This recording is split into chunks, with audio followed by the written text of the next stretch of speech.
Building a business may feel like a big jump, but OnDeck Small Business Loans can help keep you afloat. With lines of credit up to $100,000 and term loans up to $250,000, OnDeck lets you choose the loan that's right for your business. As a top-rated online small business lender, OnDeck's team of loan advisors can help you find the right business loan to fit your needs. Visit OnDeck.com for more information.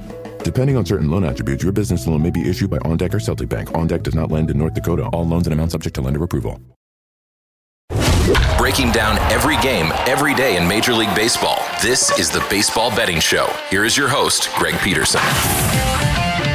A warmer for the low. Welcome to lovely Las Vegas for the Baseball Betting Show with myself, Greg Peterson, now part of the VSiN Family Podcast. We've got a great podcast for you as we're going to be joined in segment number 2 by Tanner Kern, who does such amazing work over at DraftKings, taking a look at this great game of baseball that we all know and love. I know that he does such amazing work on so many different fronts over at DraftKings, so we're going to be chatting about that, and then we're going to be talking a little bit about how he's taking a look at some of these features for the second half of the season as well, so we're going to have a great chat there. Going to be a little bit shorter on this podcast today because let's call it what it is. We had the Home Run Derby and no actual games on Monday, but we'll give you a recap of the Home Run Derby here in a minute, and then in the final segment, it is the All-Star Game on this Tuesday. I'm going to give you guys my picks and my analysis for the Summer Classic as we touch them all. If you do have a question, comment, segment idea, what have you for this podcast, you do have one of two ways we'll fire those in. First one is my Twitter/X timeline at gunit_D1. Keep in mind, Larsium, naming does not matter, so as per usual, please send these into the timeline. The other way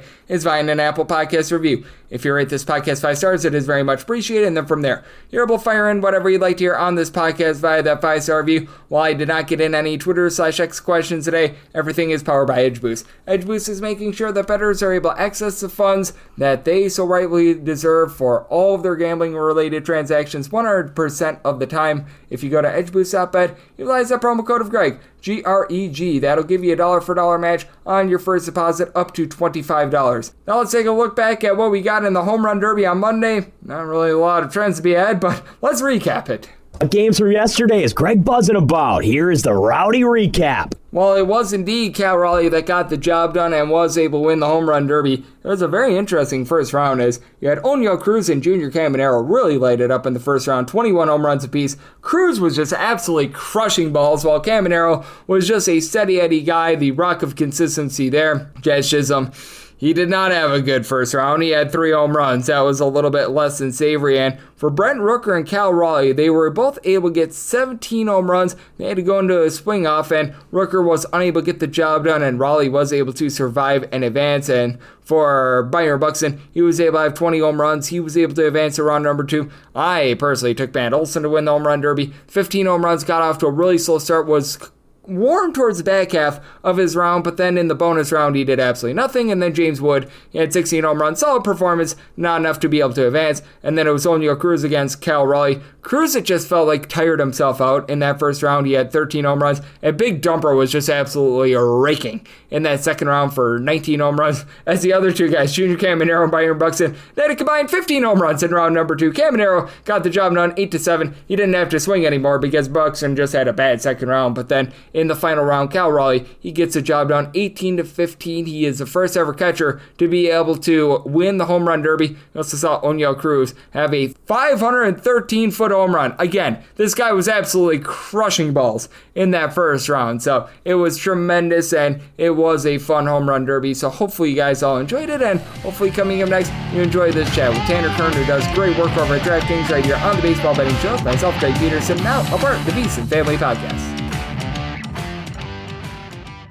Building a business may feel like a big jump, but OnDeck Small Business Loans can help keep you afloat. With lines of credit up to $100,000 and term loans up to $250,000, OnDeck lets you choose the loan that's right for your business. As a top-rated online small business lender, OnDeck's team of loan advisors can help you find the right business loan to fit your needs. Visit OnDeck.com for more information. Depending on certain loan attributes, your business loan may be issued by OnDeck or Celtic Bank. OnDeck does not lend in North Dakota. All loans and amounts subject to lender approval. Breaking down every game, every day in Major League Baseball. This is the Baseball Betting Show. Here is your host, Greg Peterson. And we're back in lovely Las Vegas for the Baseball Betting Show with myself, Greg Peterson, now part of the VSiN Family Podcast. It is great to be joined by Tanner Kern, who does such great work over at DraftKings, taking a look at this great game that we all know and love of baseball. He really does a little bit of everything. UFC, football, NHL, you name it, he does it. And you're able to follow my Twitter/X at his first and last name, Tanner Kern, and then an underscore after that. And Tanner, it's great to get you aboard. Thank you. Thanks for having me, Greg. And also does a great job with the Ride Line podcast as well. I very much highly recommend that. And Tanner, how do you take a look at this time of year? Because we've got the All-Star game coming up for Tuesday, and outside that, we really don't have much else these next few days, unless if you have some good leans with regards to Summer League, and it is just sort of a down time where I know that some people start researching for the second half of the season, and others just need a break. Greg, this is my probably favorite time of the year in the baseball calendar as far as betting futures, because we get a large chunk of time where we can really look at a lot of data. You know, baseball never stops, obviously. So this is the one time where it slows down enough for us to look at MVP markets, AL, NL pennants, World Series, all that good stuff. For example, being the Boston Red Sox fan, I bring them up every time I'm on your show. You look at the Red Sox, Alex Cora's second half record is horrendous. Since 2019, he's been very bad in the second half. If you're all in on the Red Sox right now, that's something to consider moving forward. This team usually has a lot of injuries in the second half. Guys break down. That's a stat that I wouldn't have found, Greg, unless we had this time off, because I've been able to dive into things. So take this time and really look at, futures for the second half and set yourself up well going into football season, because you hit a few baseball futures, you're going to have some house money to play with come football time. Oh, I think that is so well said by you. And is there anything that is popping up? Because you just mentioned the fact that the Red Sox, they have been a little bit shaky in the second half of the season. Is there a team or two that you're feeling bullish/bearish on going into the second half of the season? Yeah, I mean, the Boston Red Sox, obviously, it's hard not to be excited about them after what they've done, the past 10 days, really, but you have to take a step back and say, hey, this might not be a team that can get it done long term because of the fact that they haven't been good in the second half and just the injuries that they do suffer and the fact that they played teams that weren't necessarily great. It's hard to win 10 baseball games in a row, obviously, but when it's the Colorado Rockies and the Nationals and obviously the Tampa Bay Rays, who are playing well, but I still think the Red Sox have a much more superior roster to them, you got to take a little bit of a step back. I think the Detroit Tigers right now, I know that they are obviously the favorites to win the American League over the New York Yankees. I think they're the best and most well-rounded team in the American League right now, potentially looking at them for a World Series bet because, the time to get them was definitely earlier, but their odds are only going to get shorter. And then looking in the National League, I think a team like the Chicago Cubs could be very dangerous. 57 wins, kind of an underrated team in the National League right now. The Dodgers, obviously, at 58 wins. We know they have the team to win the World Series, but the Cubs are a underrated team that not a lot of people are talking about in a National League that's absolutely loaded. So you're going to get very favorable odds for a lot of teams outside of the Los Angeles Dodgers, just because bookmakers think that the LA Dodgers can run all the way to the World Series. I think that those are all really good looks, as Tanner Kern, who does such great work over at DraftKings, is joining me right here on the Baseball Betting Show. And then I have to bring this up because we've got ourselves some wild card races that are going down right now in the American League and the National League. And is that a market that might be best to just stay away from a little bit more right now? Because I take a look at the final wild card spots in both the National League and the American League. I do view those as a little bit more of a crapshoot right now. Yeah, I mean, in the American League, I do think we're going to see the men separate themselves from the boys a little bit. The Yankees, the Red Sox, the Mariners, the Rays, the Blue Jays, obviously, whoever wins the American League East, I still think we're going to get 3 AL East teams in the playoffs somehow. But there's a significant gap between those teams and then teams like the Texas Rangers, the Twins, the Angels, the Royals, right? So in that American League wildcard race, I do think that's going to be 3 spots for 4 teams. I think Rays, Mariners, Red Sox, Yankees, plus a winner of the American League East are all going to contend for that one spot. In the National League, it's a lot tighter right now. I think that the Cardinals have surprised a lot of people this season. I could see them being buyers at the deadline. The San Francisco Giants, I mean, their big acquisition with Rafael Devers has not played out so far. He has not figured out the play. When he starts to hit, that's a team that's going to contend for a wild card spot as well. And then the Mets, Padres, Brewers, Phillies, that's a much tighter race. So I think if you're looking at wild card bets or team to be the 6th seed or the 5th seed in whatever league you're looking at, the NL is definitely more wide open, but the AL could be a good spot to get after because there's really 4 teams or 5 teams in my mind that are going to contend for those wild card spots down the stretch. Yep, and I do think that wild card race is going to be so interesting. Certainly who doesn't win the NL East is going to be one of those teams, but what we get after that in terms of NL Central teams, the NL West teams, that becomes a big question mark. And Tanner, how about if we do dive in a little bit more with regards to what we're going to be seeing on Tuesday, because we have ourselves the All-Star game. I feel like this is one of the hardest games to be able to handicap just because we don't know how long these guys are going to be staying in there. Typically with the pitchers, it's 1, maybe 2 innings if we're absolutely lucky. But how do you take a look at the All-Star game? And is there anything in particular that you're going to be looking to bet? Well, I think the National League is much more talented overall, so I would probably be leaning towards the National League on the money line. Obviously, the odds reflect that right now. They're a slight favorite there. If you're looking for one bet in the All-Star game, it's the under, though. I think the under is the move because you just look at the history of the All-Star game. Last year, there were 8 runs scored, but 23, 5 runs, 22, 5 runs, 21, 7 runs, right? So these are low-scoring games historically. For the past 5 games have been 7 runs or less there. So that's something to look at. Also, if you want to have a little fun, which I think the All-Star game's about, try to take some home run bets too. We saw Jarren Duran go yard last year. You're going to get really favorable odds for the home run hitters in the All-Star game because of the fact that they're not going to get a lot of at-bats. And to top it off, they're going to be going against elite pitchers every single at-bat. So you're like for an Aaron Judge, you're going to get much better odds for home run. These players are more than capable of going yard off anybody. And I will ask you about this as well. You were talking about home run props. Would you be looking a little bit more at the MVP market for anyone that you think will hit a home run? Because I feel like 1 or 2 bombs might decide the game, and I do think that could provide some value for someone coming off the bench because, as we know, if the All-Star game is like 2-2, 3-3 in the 6th or 7th inning, one of the starters is probably not going to be deciding that game. Oh, 100%. I think whoever hits a home run in this game is probably going to win the All-Star MVP. We saw last year with Jarren Duran. I don't know what his odds were last year, but I imagine that they were 10-1 or greater just because. Way greater than 10-1. Yeah. They must have been. I think they were like 40 or 45-1. It wouldn't surprise me, right? Yeah, like 40-1. Like that's the kind of stuff that you get in the All-Star game. So I know these aren't 40-1 odds, but like a Pete Crow Armstrong 9-1. You usually want to try to target a starter there. Vladdy for 12-1 going down the list. Looking at these guys that can really hit the baseball right now, the longest I'm seeing on FanDuel here is Jacob Wilson for 17-1 to win an MVP. But looking at these guys, everybody is capable of going yard. But a Pete Crow Armstrong for 9-1, a Frankie Lindor at 9-1, even a Jacob Wilson, we're going to see him in the home run derby 17-1. He'll maybe find some big swings there. Whoever goes yard, and again, they want to give it to Ohtani or Judge, but if they can't, they got to give it to the guy that hits the home run. So look down the board for some of these MVP bets. Absolutely. And is there anything else that you're going to be taking a look at, whether it be the rest of the week or something that you might be finding in the next few weeks? Because I do think that with regards to baseball right now, obviously we're in a little bit of a lull, but things are going to be picking up immediately, and the trade deadline is certainly going to be of note.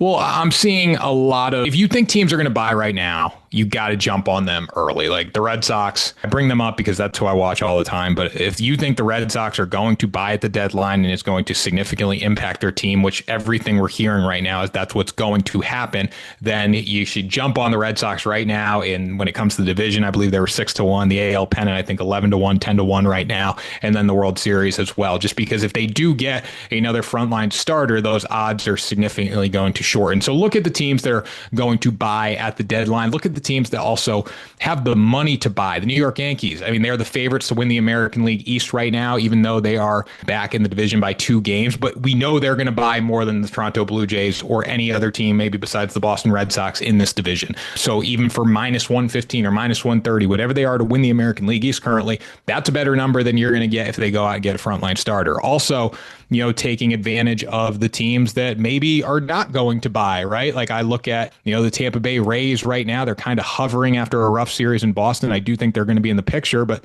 that could be a good bet for a team to not make the playoffs because they're not going to spend money on players and everybody else is. So taking advantage of that stuff early, that teams are going to buy and sell, who's going to do that, reading what the beat reporters are writing and all that, and making bets accordingly in the future market. As far as Friday, Greg, I haven't necessarily had a chance to really break down what we're going to see moving forward, but as far as future bets, that's what I would be looking at. And I will ask you about this as well because you do love the American League East. Anything in terms of the Tampa Bay Rays, in terms of a little bit of value for them? Because I could see that being that sort of team that perhaps wins the division, but because they don't necessarily have that front line starting, fades away when they get into the playoffs. Yeah, I mean, the Rays to make the playoffs, if you want to take a chance on that.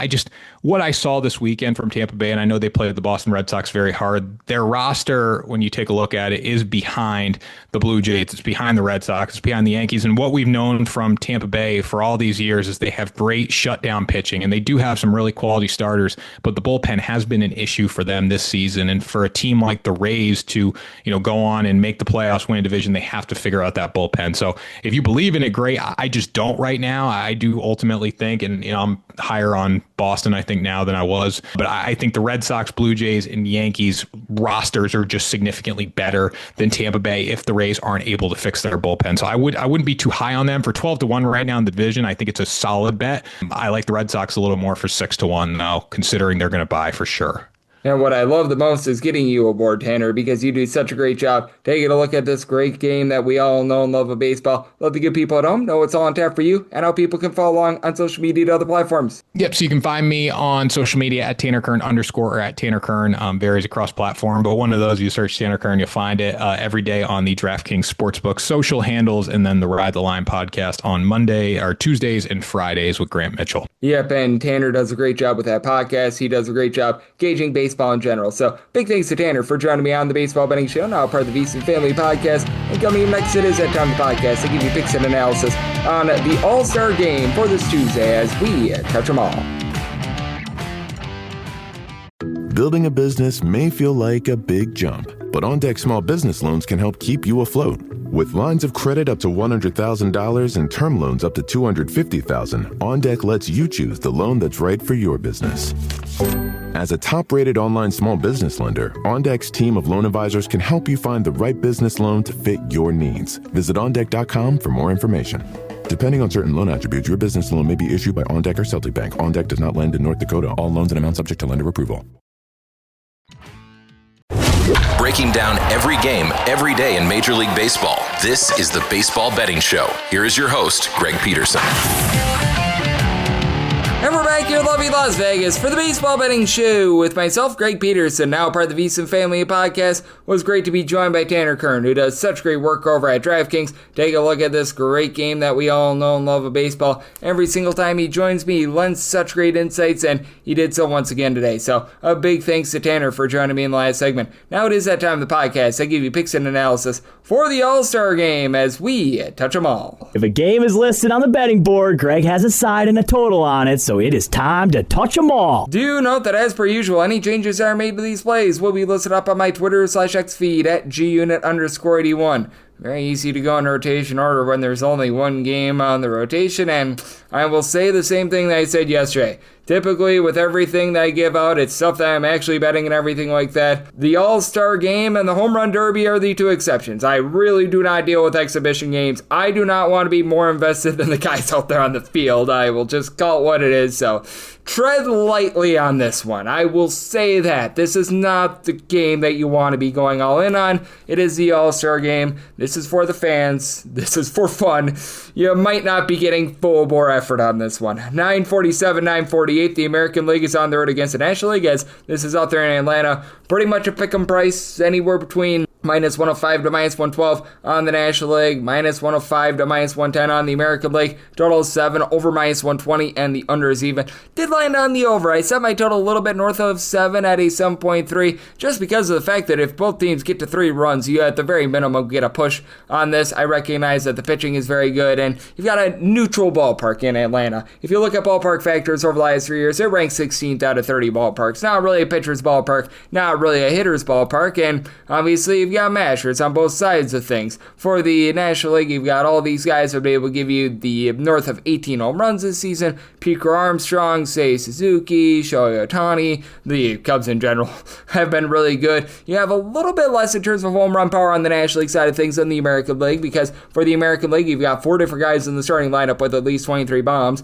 Junior Caminero, Aaron Judge, Riley Green, Cal Raleigh. But you've also got, for the National League, a few more guys that are able to move the line, like Ronald Acuna has been able to do do an amazing job there. Will Smith, north of 400 base, Manny Machado, Freddie Freeman, these guys have all been pretty rock solid. And you look at the starting pitchers, the reason why I really didn't bring them up is because, well, the starting pitchers are not going to be going deep in this game. Tariq Skubal and Paul Skeens. If you're looking for a no-run first inning, I don't think it's the world's worst bet, but you're going to be paying through the nose for it, so I would not advise it because you can get a run at any time. Let's call it what it is. But, these guys were rock solid. Both Paul Skeens and Tariq Skubal have been able to give you a sub-225 ERA. Skubal, a strikeout-to-walk ratio north of 9. Skeens, a little bit over 9 strikeouts per 9 innings. Hasn't necessarily been a strikeout artist, but doing an amazing job, being able to induce soft contact. So, these guys have been absolutely amazing right here. And then you've got just a plethora of different guys that are going to go out there, and you know exactly what they're going to be doing. Now, it does seem like Zach Whelan and Dylan Wheeler might not be pitching in this game for the National League. That has been accounted for, but you still have so many guys that are rock solid. I know that a lot of people have question marks with Jacob Mizorowski, but I think that he's going to be able to do a just fine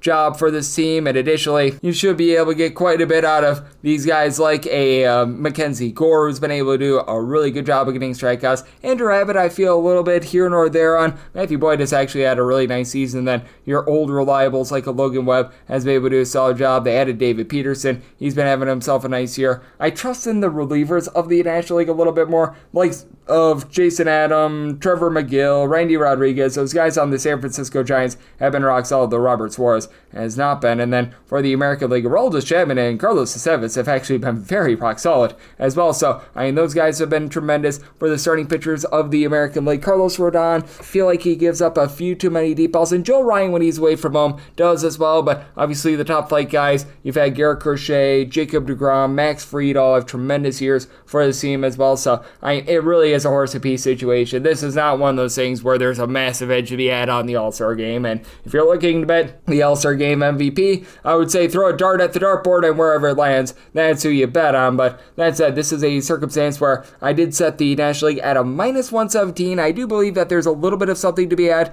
with home field advantage, with the National League players being a little bit more familiar with the ballpark. And I do think that the overall depth that you've got guys like an Eugenio Suarez, Matt Olson coming in off the bench. I really love what I've seen out of Corbin Carroll thus far this season. James Wood. It feels like there's just a little bit more there on the American League side of things. You've got a few guys like Miguel Garcia who's hitting at 300. He's been solid, but hasn't necessarily been amazing. Brandon Lau has been able to have himself a nice season, and Isaac Paredes is a little bit more of a pull hitter as well. Bobby Witt Jr. has not had as much power as you'd like to begin the season as well. I just feel like the overall depth, it is on the side of the National League in terms of this one, just by a skoge. So I'm going to be going with the National League on the money line, and I am going to be taking a look at this total over as well. Again, not quite the breakdown that you're able to get on a normal basis because, well, we don't have a lot of betting trends, but this game happens once a year and everything like that, and you get different rosters every single time. But that's what we've got today on the Baseball Betting Show, now part of the Visa Family Podcast. A big thanks to Tanner Kern, who does amazing work over at DraftKings. You join me in the last segment. If you do like hearing from his fine podcast, Baseball Betting Show,